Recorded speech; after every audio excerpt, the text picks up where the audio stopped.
Welcome to the Critical Issues module. This module contains the remaining content for the course, and it does include your large team project, the Critical Issues project. Let's look at the introduction to get an overview of the module and to talk about all the components in it. You'll notice that in the expectations, I'm asking you to explore contemporary global issues in instructional design or instructional systems design and technology, depending on how you look at that, because that can cover a much broader area. This has been the focus of the course, but now I'm wanting you to really dig deeper into some specific issues. The idea is that you're looking for contemporary, so current issues that are critical to the field. So something that's very important, not a minor issue, but a major issue. And then something that's global.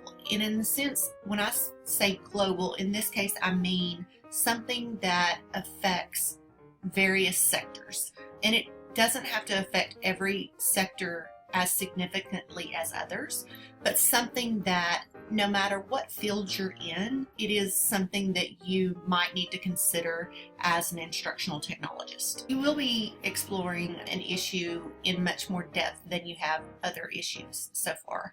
And you'll also be applying the instructional design process to it. So think back to your previous course of your professional development. So you'll be applying things that you learn in that course, as well as your instructional strategies course, and then also the content that you will be covering for this particular module.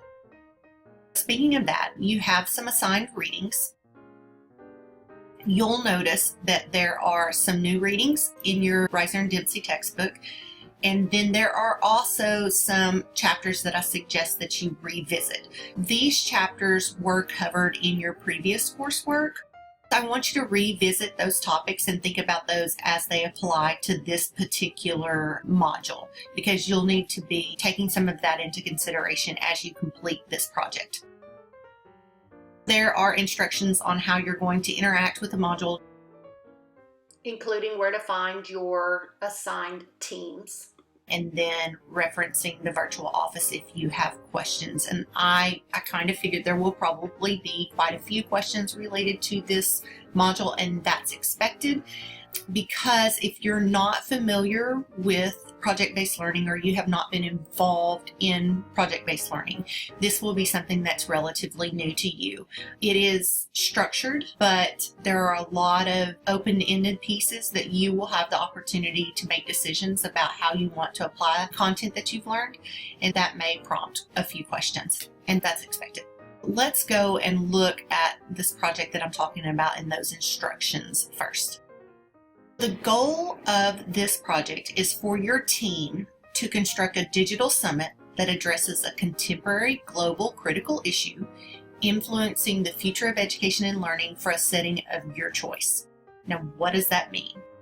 The first thing that your team will have to do, you'll need to decide on a critical issue that you want to cover as a team, and you need to decide what specific setting that you want to address it in for your digital summit. Now you ask, what is a digital summit? It's really going to be up to you. The idea of a summit, and just the dictionary definition of a summit, is leaders coming together around a topic. That's really all that it is. Digital is because it needs to be something that you can provide digitally to the class to review. And so I'm terming it a digital summit.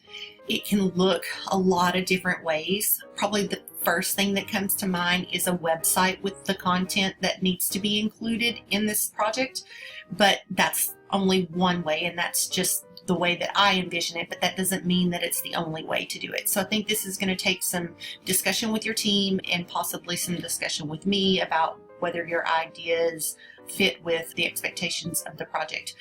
Again, this is kind of the nature of PBL. This digital summit, when you have constructed it, it should educate the audience, your constituents, on the topic, the issue, and it should also propose a plan that can improve the conditions in your identified setting related to this issue. That is your major goal, and that's what you're working from, and that can look a lot of different ways. So there are some things that you're going to need to do that are going to help guide this project. The first thing that you're going to need to do is you're going to need to look at the current situation in the setting that you've identified and look at what is the current reality of that setting related to your critical issue. What's going on? What is being practiced? What is happening? And that can come from observations of the setting that you're involved in. That can come from research literature that says this is what's happening in a particular setting. That can come from a lot of different ways, but it needs to be the reality of a true setting. And again, this is going to look very different depending on the setting that you choose. So if you chose a corporate setting and you were looking at a particular company, that information might have to come from internal reports or public reports from that corporation about their current reality related to whatever critical issue you've chosen. That's the first thing you have to do. You have to look at the current reality of the situation. And that's kind of like a needs analysis. So you can connect that back to something you previously learned about.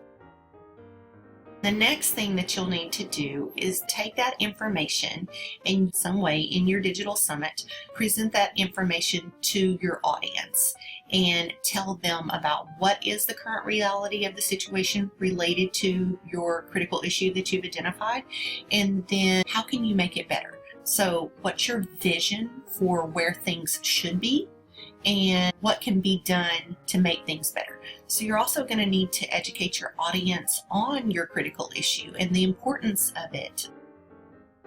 All these things need to be supported with not just your ideas, but where are those ideas coming from? What says that what you're proposing is effective or is important? So there should be some research behind that or some theory behind it that says that it's important for these things to occur.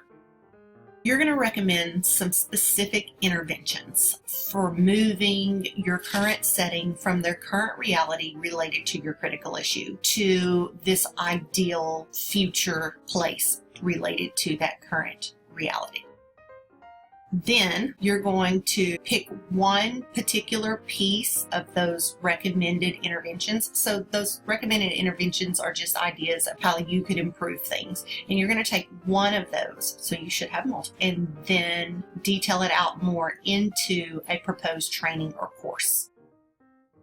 I want to be very, very clear here. You are not developing the course. This is not like in the professional development where you actually created it. This is just planning it, because there are some specific things now that I want you to take and apply what you learned previously, and then take some new learning and apply it here. So it's all about the planning process. And that's where we're focusing here, not the actual development of the course or training. There are some specific components or questions that I need you to address within your planning, and they need to be supported with research or theory as to why this is correct and why this would be the best for the situation. You can read these, but the idea is that you're presenting this in a way that in your digital summit that your audience, that it's meaningful to them. So the first thing it's asking about, what are your learning outcomes? And in your readings, there are some specific types of learning outcomes. And so you would present it to your audience as to what the outcomes are for this particular training or course, and then you would label those. Now that might not be as applicable to your audience, but it is something that I want you to do as part of this assignment so that I can evaluate your understanding.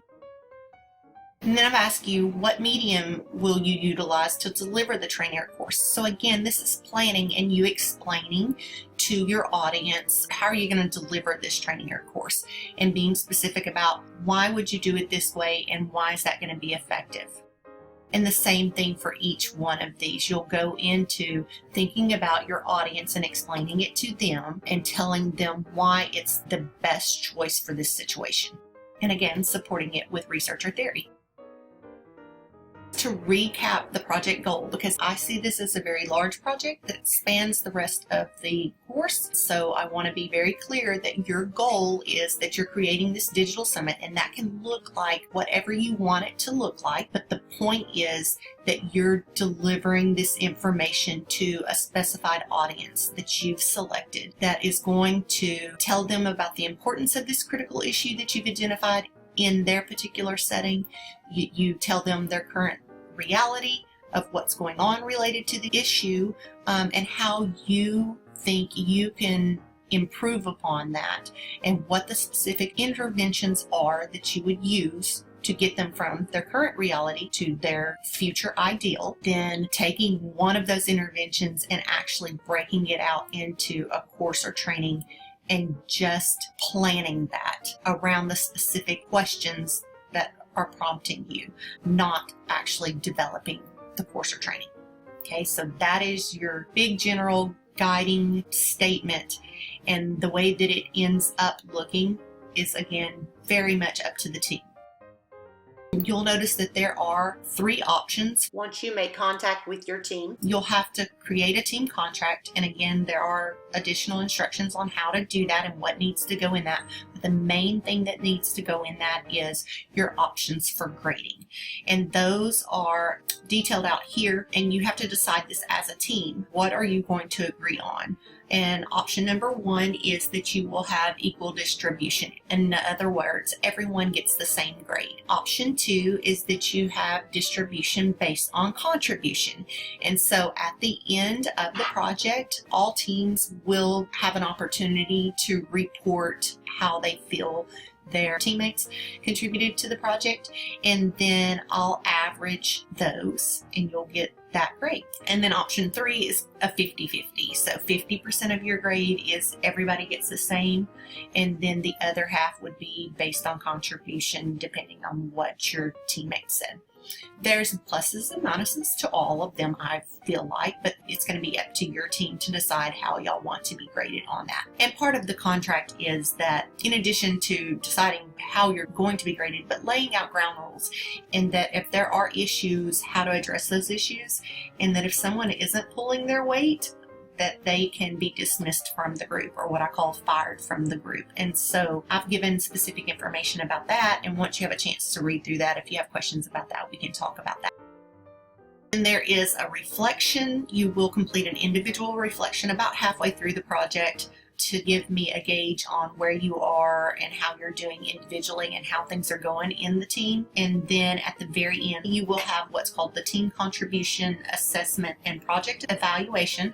And that is where you are providing feedback about the project in general, about your learning, and then about the contributions of yourself and of your teammates. And so that is once you have actually submitted the final version of this critical issues project.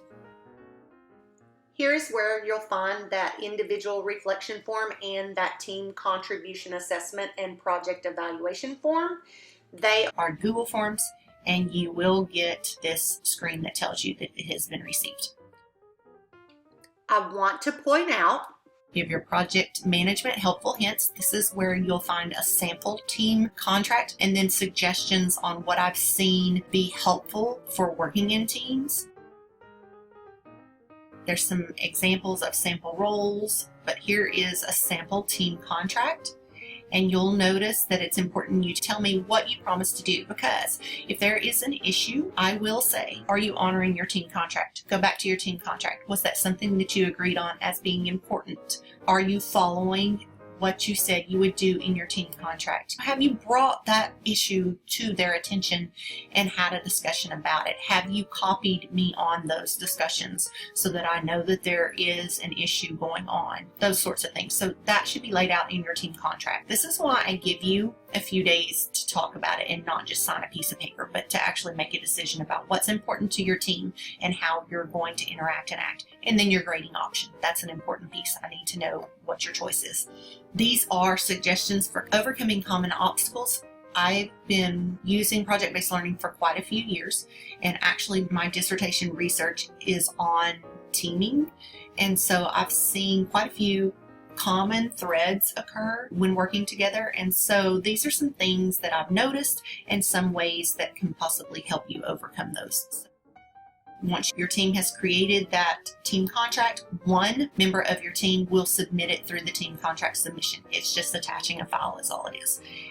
I want you to see that project submission again is at the top. That's where you'll be submitting your draft and your final. And that is a threaded discussion like you've used previously. So one member of your team will create a thread, and you will either embed or link to your digital summit here. That's your draft submission. For your final submission, let's say you use a website. Then if it's automatically updating and the URL has not changed, you don't need to resubmit, because I'll be able to go to that link after the deadline and just review your updated project. If you have an actual deliverable that is uploaded or embedded, or your URL changed or something changed about it that I'm not able to get to it from your draft submission, then you would need to reply to your original thread and tell me that you're updating it for your final submission. And all of that is in the instructions. I just wanted to be clear about that.